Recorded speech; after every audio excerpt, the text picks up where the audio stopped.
semua manusia oleh darahnya kita satu.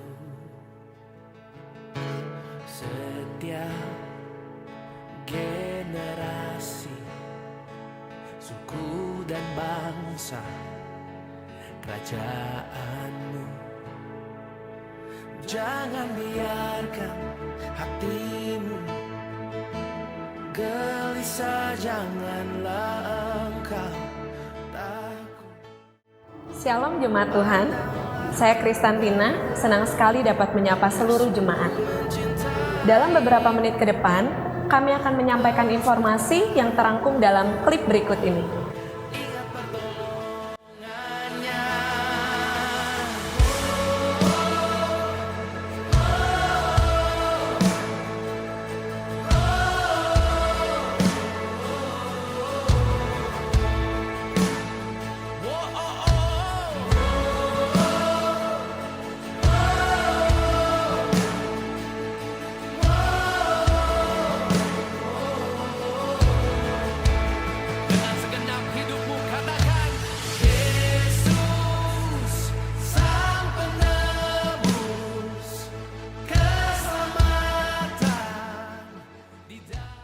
Satu Petrus 4 ayat 7.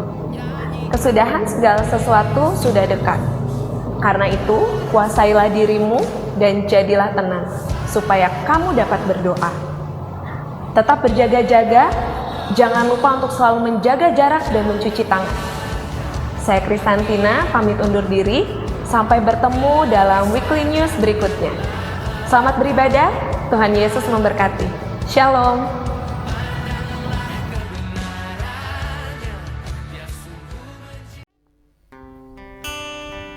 Shalom jemaat yang terkasih di dalam nama Tuhan Yesus Kristus. Selamat beribadah di hari Minggu ini. Kita akan kembali datang ke hadirat Tuhan. Tetapi sebelumnya kita akan bersaat teduh sejenak. Kita mau katakan, Tuhan, kami menerima Engkau di hati kami masing-masing. Turunlah Tuhan Roh Kudus-Mu atas kami. Biarlah kasih karunia-Mu yang memimpin kami selama kami beribadah di hari ini.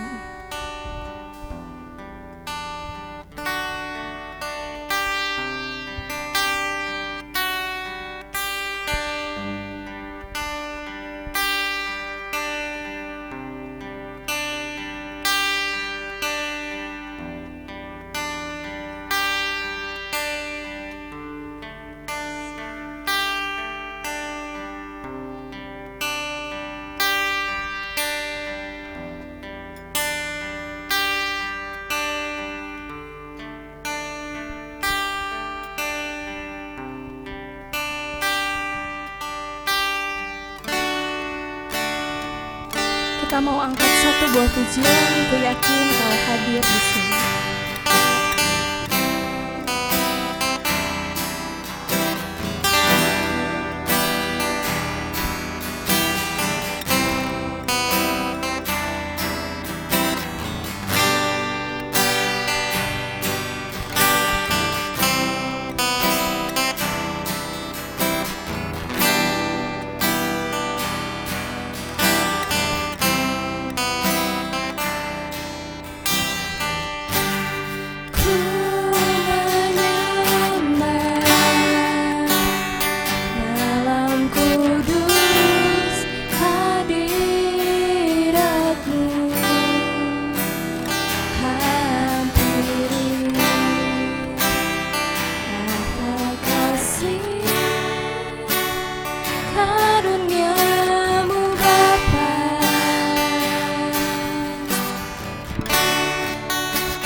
Saudara-saudaraku yang dikasihi Tuhan, marilah kita mentahbiskan ibadah kita hari ini, dan setiap kita yang mau beribadah boleh bersama-sama meyakini bahwa sesungguhnya pertolongan kita adalah berasal dari Tuhan yang menjadikan langit dan bumi, yang memelihara kesetiaannya sampai selama-lamanya. Turunlah atas saudara sekalian anugerah dan sejahtera daripada Allah Bapa kita dan dari Tuhan kita Yesus Kristus. Amin. Haleluya. Haleluya, haleluya, haleluya, haleluya.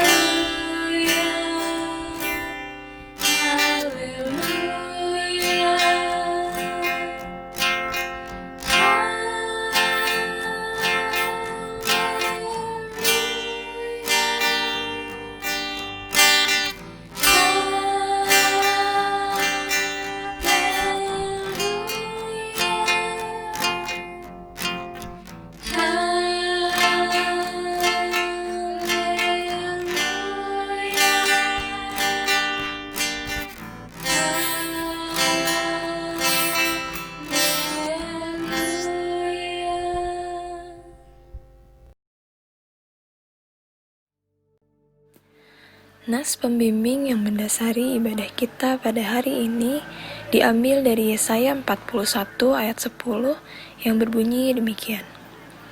Janganlah takut, sebab aku menyertai engkau.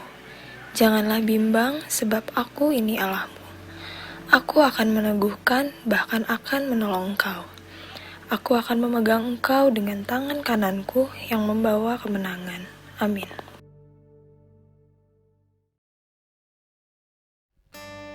Sebelum kita mendengarkan firman Tuhan, kita akan mengangkat satu buah pujian, Kusiapkan hatiku Tuhan.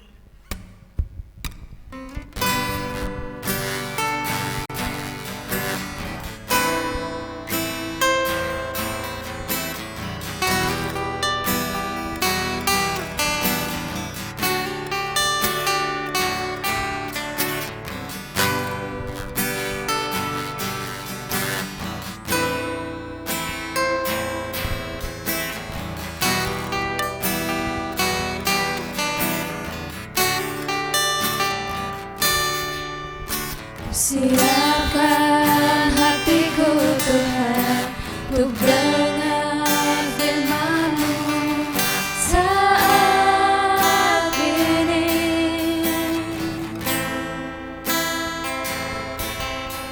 Ku sujud menyembah-Mu Tuhan, masuk hadirat-Mu saat ini.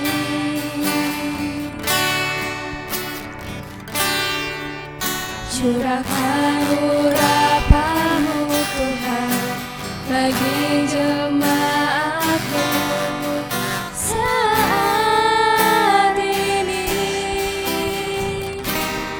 Ku siapkan hatiku Tuhan untuk dengar firman-Mu.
Sidang jemaat yang dikasihi Tuhan, sebelum kita bersama-sama mendengarkan sabda Tuhan, marilah kita berdoa, memohon hikmat pimpinan penyertaan Tuhan.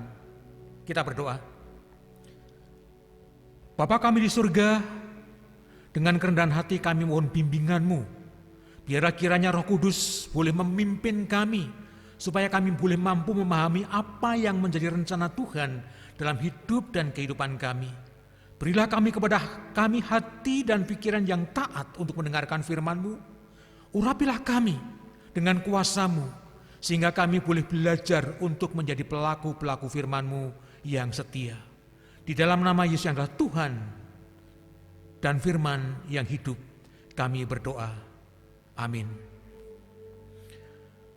Sidang jemaat yang dikasihi Tuhan, sebagaimana sudah diatur dalam leksionari di gereja kita, maka pada kesempatan hari ini kita akan bersama-sama bersekutu di seputar kebenaran firman Tuhan, dan pemberitaan firman Tuhan pada kesempatan pagi hari ini diambil dari kitab Roma pasal yang ke-8, ayat yang ke-31 sampai dengan ayat yang ke-34. Kitab Roma pasal 8 ayat yang ke-31 sampai dengan ayat yang ke-34, dan saya akan membaca untuk kita sekalian. Demikian firman Tuhan. Keyakinan iman. Sebab itu apakah yang akan kita katakan tentang semuanya itu? Jika Allah di pihak kita, siapakah yang akan melawan kita? Ia yang tidak menyayangkan anaknya sendiri, tetapi yang menyerahkannya bagi kita semua. Bagaimana mungkin ia tidak mengaruniakan segala sesuatu kepada kita bersama-sama dengan Dia? Siapakah yang akan menggugat orang-orang pilihan Allah? Allah yang membenarkan mereka? Siapakah yang akan menghukum mereka? Kristus Yesus yang telah mati, bahkan lebih lagi yang telah bangkit, yang juga duduk di sebelah kanan Allah, yang malah menjadi pembela bagi kita. Demikian jauh pembacaan firman Tuhan. Yang berbahagia adalah setiap kita yang membaca dan menerungkan kebenaran firman-Nya dan menerapkan firman-Nya dalam kehidupannya hari lepas hari. Saudara-saudaraku yang dikasihi Tuhan, tema perenungan firman Tuhan pada kesempatan ini adalah bersyukur atas kemenangan hidup di dalam Kristus. Bersyukur atas kemenangan hidup di dalam Kristus. Saudaraku yang dikasihi Tuhan, hidup ini adalah merupakan sebuah perlombaan. Dan yang namanya perlombaan, setiap peserta lomba akan berlomba-lomba berjuang sedemikian rupa untuk bisa tampil menjadi seorang pemenang. Itulah dunia perlombaan. Tidak ada seorang peserta lomba pun yang ingin gagal dalam perlombaan itu, walaupun pada akhirnya memang harus diakui bahwa ternyata tidak semua peserta lomba itu akan bisa tampil menjadi pemenang. Nah, teks Alkitab yang baru saja kita baca pada kesempatan ini menjelaskan kepada kita bahwa pada dasarnya setiap orang yang sudah percaya dan menerima Yesus Kristus sebagai Tuhan dan Juru Selamat adalah orang-orang yang sudah memperoleh kemenangan itu. Setiap orang percaya adalah merupakan orang-orang yang sudah memperoleh kemenangan. Dan itulah sebabnya sebagai seorang pemenang seharusnya kita mensyukuri kemenangan itu. Dengan kata lain, setiap orang percaya yang sudah memperoleh kemenangan harus mensyukuri kemenangan itu. Kenapa demikian? Paling tidak kalau kita membaca teks Alkitab yang dipaparkan secara panjang lebar oleh Paulus tadi, khususnya dalam ayat 31 sampai dengan ayat 34, paling tidak kita menemukan ada 3 alasan. Ada 3 alasan mengapa kita harus bersyukur atas kemenangan hidup kita, karena kita ada di dalam Kristus.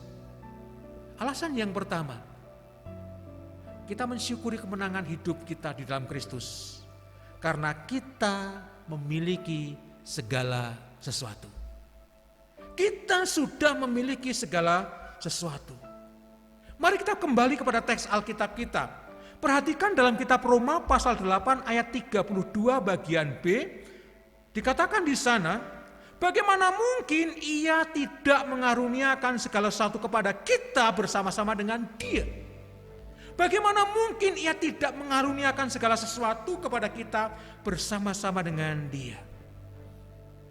Sidang jemaat yang dikasihi Tuhan, saya percaya bahwa tidak ada seorang pun di antara kita yang ingin hidup miskin.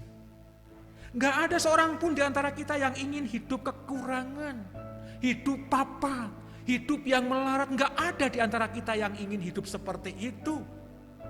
Gak ada orang di antara kita yang ingin menjadi gembel atau menjadi gelandangan. Gak ada di antara kita yang ingin menjadi duafa, yang setiap kali hidup mengandalkan bantuan dari orang lain. Siapa yang suka hidupnya bokek, kekurangan terus-menerus? Siapa yang suka hidupnya senantiasa berada dalam kesulitan? Alkitab menegaskan kepada kita bahwa realita hidup kita adalah hidup sebagai orang berada. Kenapa kita hidup sebagai orang berada? Paulus katakan bahwa kita sudah dikaruniai oleh Allah segala sesuatu bersama-sama dengan Dia. Allah yang tidak menyayangkan Yesus Kristus putra tunggalnya untuk mati di kayu salib kepada kita merupakan pemberian berharga. Dan kalau yang paling berharga sudah diberikan oleh Allah kepada kita, bagaimana dengan hal-hal yang kurang berharga? Tentu saja dikaruniakan kepada kita. Itulah realita hidup kita. Realita hidup kita adalah orang yang memiliki segala sesuatu. Realita hidup kita adalah orang berada. Realita hidup kita adalah orang kaya. Realita hidup kita adalah orang yang tidak berkekurangan. Realita hidup kita adalah orang yang menikmati kelimpahan di dalam hidup. Realita hidup kita adalah orang yang menikmati kemakmuran. Tuhan menciptakan kita menjadi orang-orang yang produktif, orang-orang yang mampu. Karena Allah di dalam Yesus Kristus sudah memampukan kita. Itulah sebabnya, walaupun berada dalam tekanan yang berat, walaupun dalam keadaan yang sangat sulit, bahkan dalam keadaan yang kurang menguntungkan, dalam kitab Filipi pasal 4 ayat 11, Paulus belajar berkata, aku telah mencukupkan diri dalam segala keadaan. Dan Paulus mampu mencukupkan diri dalam segala keadaan. Apa yang menjadi kebutuhan pokoknya senantiasa terpenuhi. Dia tidak kekurangan walaupun sulit. Dia tidak kekurangan walaupun berada dalam keterbatasan. Dia merasa kuat walaupun berada dalam kelemahan. Itu karena dia berada di dalam Kristus. Dan dengan keyakinan itu lebih lanjut, dalam kitab Filipi pasal 4 ayat yang ke-19, Paulus berkata, Allahku akan memenuhi segala keperluanmu menurut kekayaan dan kemuliaannya di dalam Yesus Kristus. Kita bukan orang miskin, kita adalah orang kaya. Kita bukan orang yang kekurangan.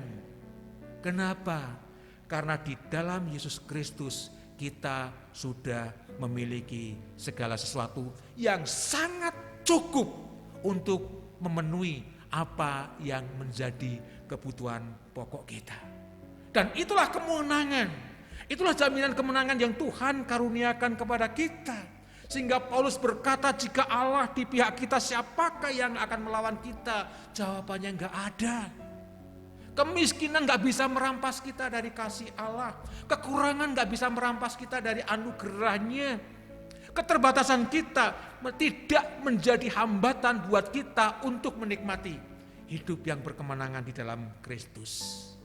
Sebab Allah akan memenuhi segala keperluan kita menurut kekayaan dan kemuliaannya di dalam Kristus. Untuk itu Bapak Ibu Saudara sidang jemaat yang dikasihi Tuhan, bersyukurlah. Bersyukurlah atas kemenangan hidup di dalam Kristus. Karena di dalam Kristus kita memiliki segala sesuatu yang cukup untuk memenuhi dan juga untuk menjalani hidup dan kehidupan itu sendiri. Bersyukur atas kemenangan hidup dalam Kristus, sebab di dalam Kristus kita memiliki segala sesuatu. Itulah alasan yang pertama, mengapa kita harus mensyukuri kemenangan hidup di dalam Kristus.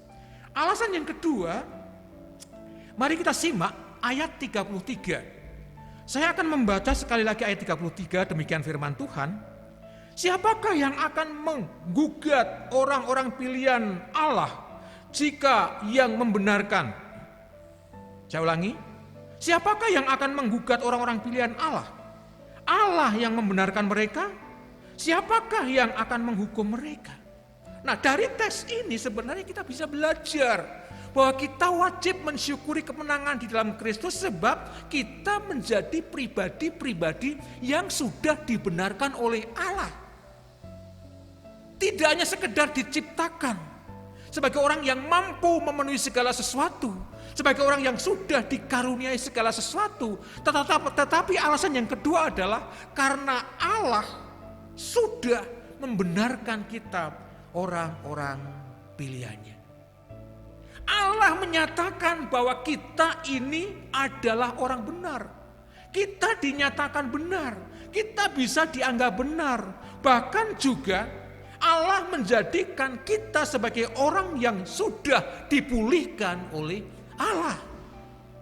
Ingat baik-baik, ketika Paulus menuliskan kitab ini, ketika Paulus menuliskan kitab Roma, Paulus dengan tegas dalam pasal 1 sampai dengan pasal 3 menjelaskan bahwa orang-orang Yahudi, orang-orang yang menganggap sebagai bangsa pilihan adalah ternyata juga orang-orang berdosa.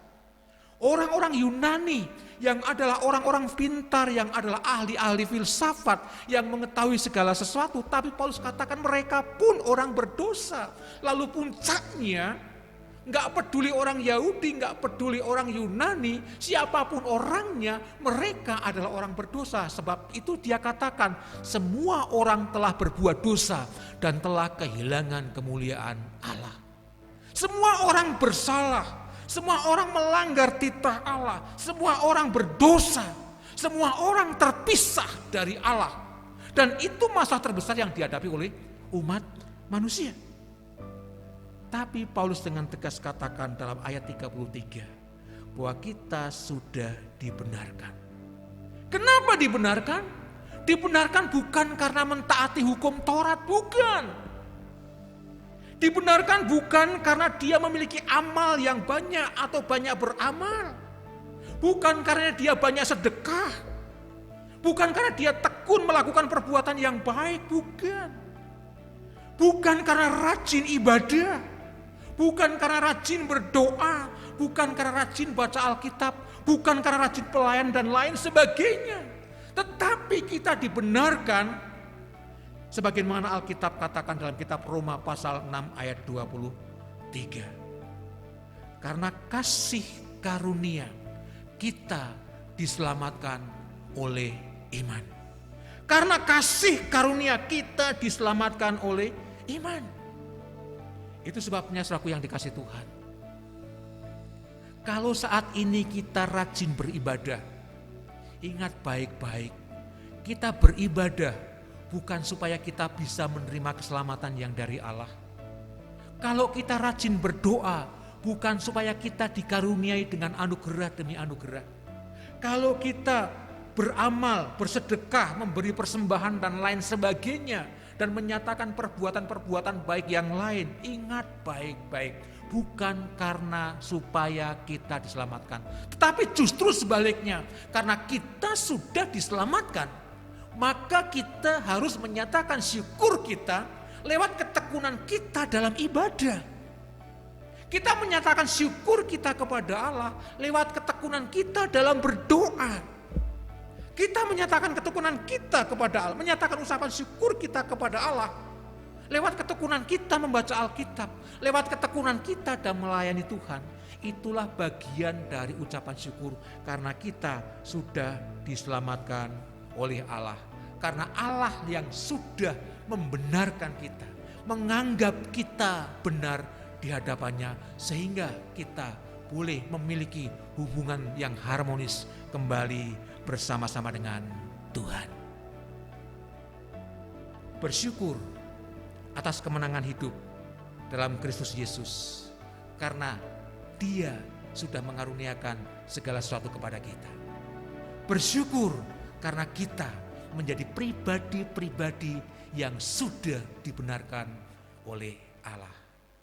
Alasan yang kedua. Alasan yang ketiga, mari kita baca ayat yang ke-34. Ayat 34 dikatakan di sana, Kristus Yesus yang telah mati, bahkan lebih lagi yang telah bangkit, yang juga duduk di sebelah kanan Allah, yang malah menjadi pembela bagi kita. Perhatikan kalimat terakhir, yang malah menjadi pembela bagi kita. Alasan yang ketiga, kita bukan hanya dibenarkan, tapi kita dibela oleh Kristus. Kita dibela oleh Kristus. Saudaraku yang dikasihi Tuhan, hidup yang paling celaka adalah jika kita dibiarkan oleh Tuhan.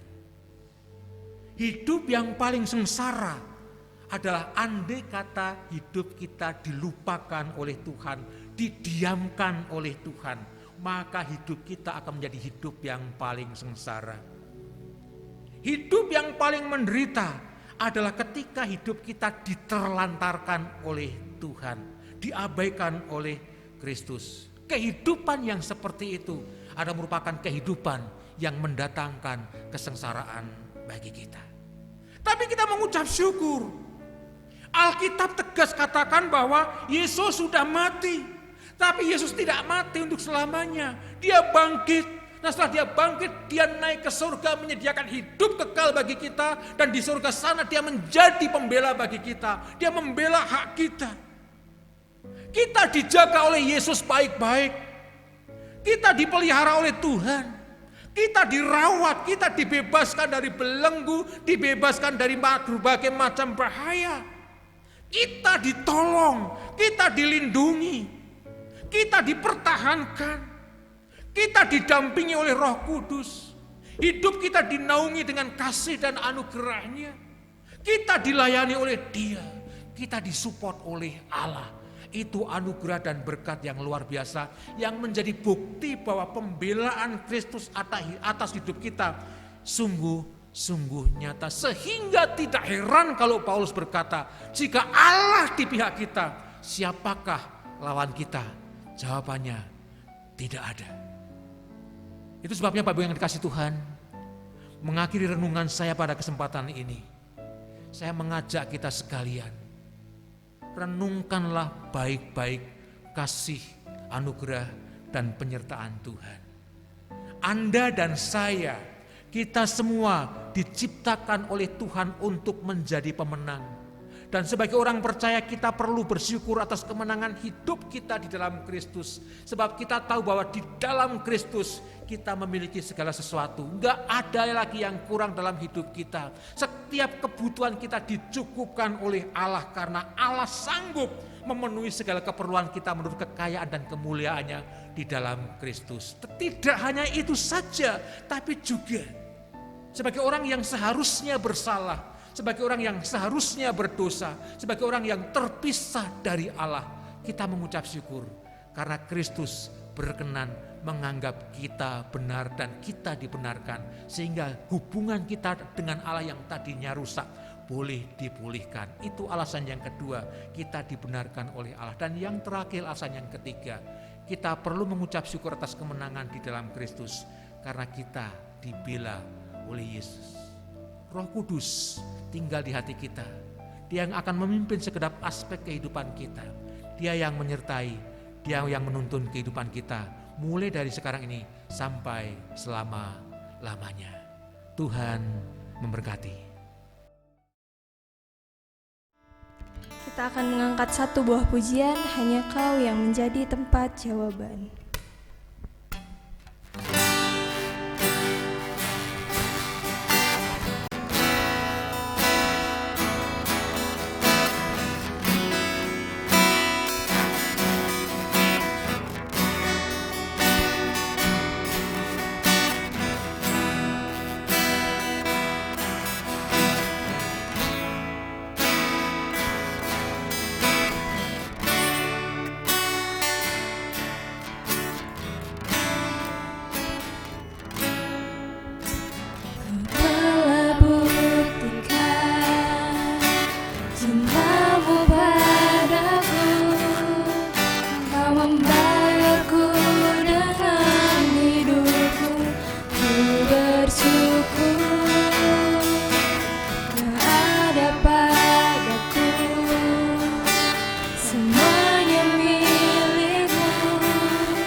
Saudara-saudaraku yang dikasihi Tuhan, sebagai jemaat Tuhan Yesus Kristus dalam suatu persekutuan dengan segala jemaat dari segala abad dan dari segala tempat, marilah kita mengaku dengan sungguh-sungguh pengakuan iman yang am dan rasuli, dan saya undang kita semua bangkit berdiri.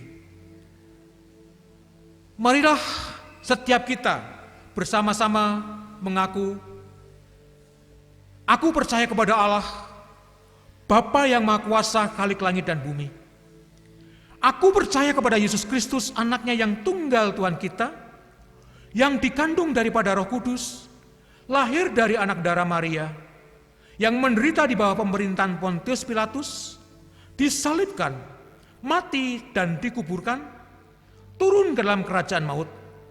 Pada hari yang ketiga, bangkit pula dari antara orang mati, naik ke surga, duduk di sebelah kanan Allah, Bapa yang Maha Kuasa, dan akan datang dari sana untuk menghakimi orang hidup dan yang mati. Aku percaya kepada Roh Kudus, gereja yang kudus dan am, persekutuan orang kudus, pengampunan dosa, kebangkitan daging, dan hidup yang kekal. Amin.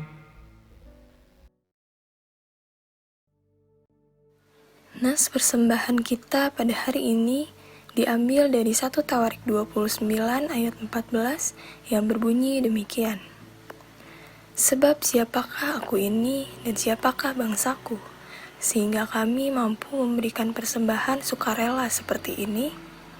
Sebab daripadamulah segala-galanya, dan dari tanganmu sendirilah persembahan yang kami berikan kepadamu. Amin.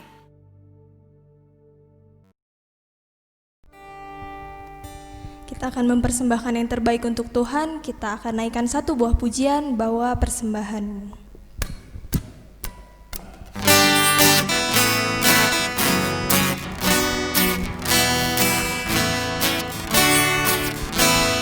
Bawa persembahanmu dalam rumah Tuhan, dengan rela hatimu, janganlah jemu. Bawa persembahan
Saudara-saudaraku sidang jemaat yang dikasih Tuhan, mari kita bersama-sama satukan iman kita. Kita akan berdoa syafaat. Kita berdoa. Bapa kami di surga, kami kembali datang kepadamu dengan penuh ucapan syukur atas kasih, anugerah, dan pertolonganmu. Di waktu-waktu yang sudah kami lewati, kami boleh bersama-sama tetap memuji Tuhan, walaupun dalam situasi yang tidak seperti biasanya.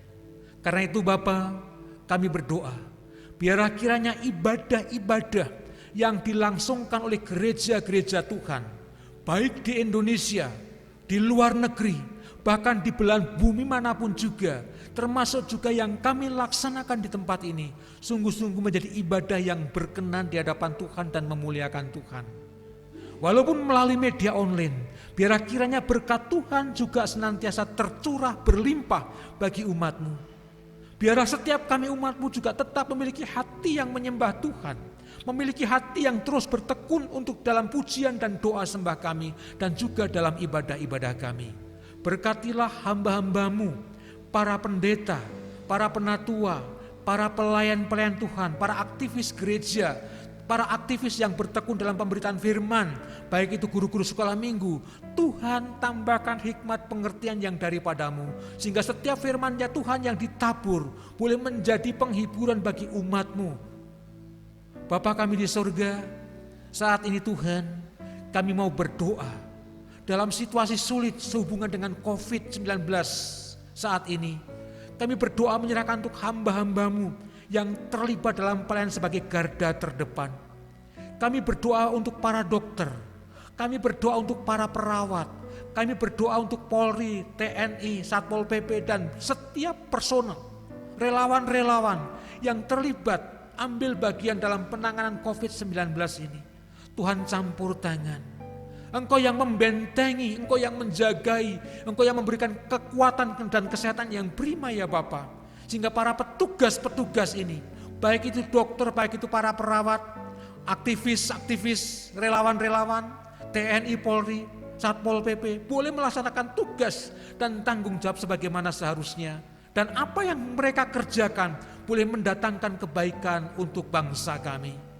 Kami berdoa juga menyerahkan para korban ke dalam tangan pengasihan Tuhan. Berikan kesabaran, berikan ketekunan, bahkan juga bagi umat-Mu, bagi bangsa kami yang sudah sebegitu lama menerima dampak, mungkin pemutusan hubungan kerja, mungkin juga kehilangan pendapatan. Kami percaya pemeliharaan Tuhan ajaib bagi bangsa kami, terlebih juga bagi umat-Mu, bagi anak-anak-Mu. Kami berdoa juga menyerahkan pemimpin-pemimpin bangsa kami, presiden, wakil presiden, anggota DPR, anggota MPR, anggota Mahkamah Agung, anggota Mahkamah Konstitusi.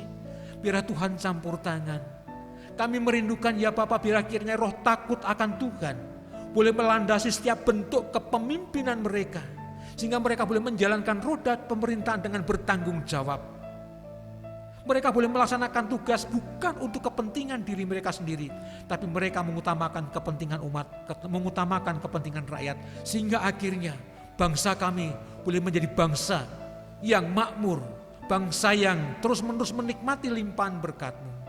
Terpujilah Bapa, kami berdoa Tuhan, menyerahkan rekan-rekan sekerja kami, hamba-hamba Tuhan dalam lingkungan Sinode Gereja Kristen Oikumene dimanapun mereka ada. Baik yang di Pulau Nias, baik yang ada di Kalimantan, baik yang ada di kota Bandung dan sekitarnya. Kiranya Tuhan melawat, Tuhan menjagai, sehingga setiap hamba-hamba-Mu, para penatua dan aktivis gereja, termasuk juga jemaat-Mu, semua boleh menikmati limpahan berkat-Mu. Walaupun saat ini kami semua menghadapi situasi yang sangat sulit, namun kami percaya solusi demi solusi Tuhan siapkan bagi kami anak-anak-Mu. Terima kasih Bapa, kami mengucap syukur dan kami berdoa juga menyerahkan jemaat-Mu yang mungkin di sepanjang minggu ini, sepanjang bulan ini boleh berulang tahun. Tuhan lengkapi mereka dengan sukacita. Biarlah mereka boleh terus bertahan untuk berada dalam situasi yang kurang menguntungkan ini dengan senantiasa penuh ucapan syukur karena anugerah Tuhan melengkapi sukacita mereka. Terima kasih Bapa, kami menyerahkan teman-teman kami, saudara kami, jemaat-Mu yang sakit Tuhan pulihkan, Yang lemah Tuhan kuatkan, yang sengaja menjauhkan dari pertemuan-pertemuan ibadah, bahkan juga mulai melalaikan ibadah karena tenggelam dalam kesibukan. Kiranya Roh Kudus juga yang bekerja dalam hati nurani mereka, sehingga mereka boleh kembali fokus hidup dalam takut akan Tuhan. Banyak perkara yang ingin panjatkan ke hadapan-Mu ya Bapa, namun keterbatasan kami, biar kiranya Tuhan berkenan menjawab seru doa kami. Karena doa kami panjatkan dalam satu nama, Yesus Kristus, yang menjadi Tuhan dan Juru Selamat kami, sekaligus juga menjadi Juru Syafaat kami, yang mengajar kami berdoa demikian. Bapa kami yang di surga, dikuduskanlah namamu, datanglah kerajaan-Mu, jadilah kehendak-Mu di bumi seperti di surga. Berikanlah kami pada hari ini makanan kami yang secukupnya, dan ampunlah kami akan kesalahan kami, seperti kami juga mengampuni orang yang bersalah kepada kami.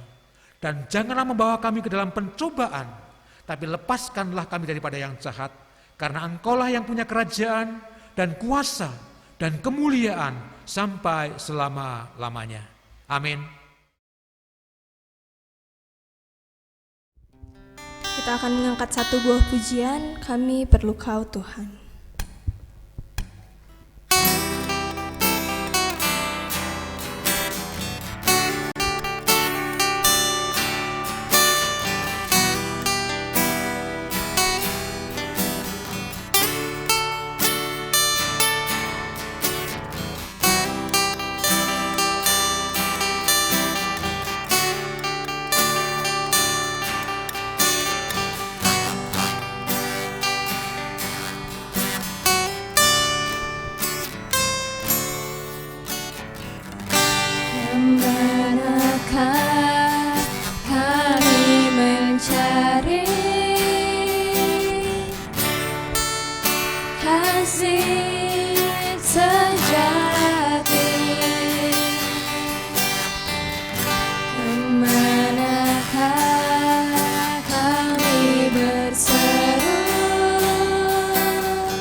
Sidang jemaat yang dikasihi Tuhan, kita semua sudah mendengarkan firman Tuhan.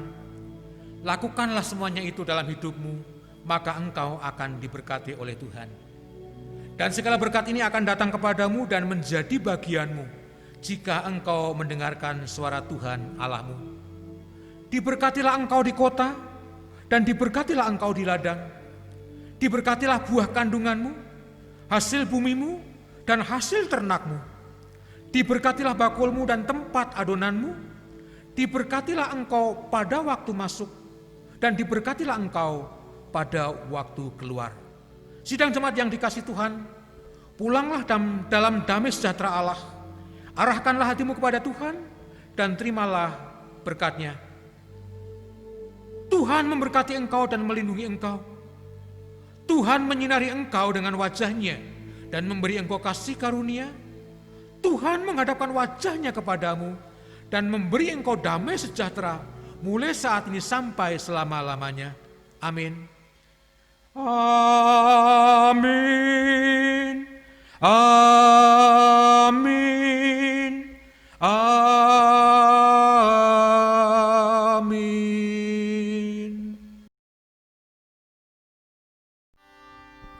Kita akan menaikkan satu buah pujian, Tuhanlah kekuatan dan mazmurku.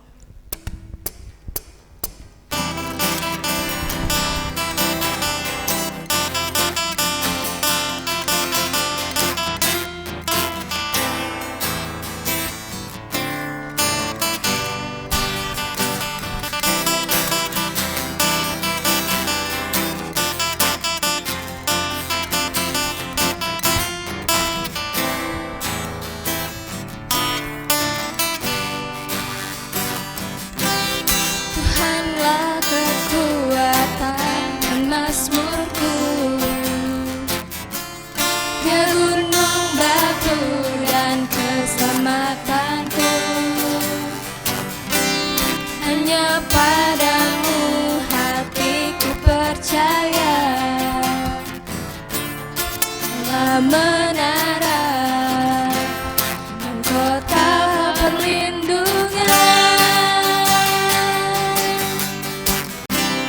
ku mau selalu bersyukur sebab cintamu padaku takkan